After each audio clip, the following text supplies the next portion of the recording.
Mga kalibre, so nandito tayo. Ito yung gitnang Happy Homes mga kalibre. Papakita natin ha para alam nyo kung saan yung area ko ngayon. So ito yung gate namin. So may nakalagay yan, Happy Homes. So yun, doon pa highway na yan, highway ng Patindig Araw. Tapos dito pasok ka dyan sa kabila. So, balik, kabilaan lang naman to eh. So, ito yung area ko. Ayan. Yan ang area ko. Yan, ito. Ito ang area ko.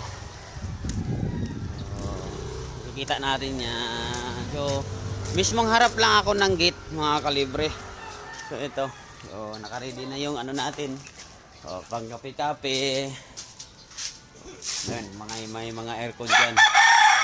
So ito na. So ito yung training center. Training center sana natin to, kaya lang sige lang. Baka magawa natin ng paraan, makukuha natin ng permit, hindi man ngayon, baka susunod. So ito yung mga unit na.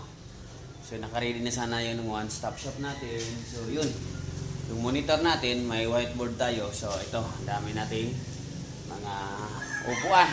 So ayos. So inaantay na lang natin dito yung gustong matuto. So mag-repair ng common board, music in actual trouble, shooting. So ito, Opel, Colin, Media, and Everest ayos.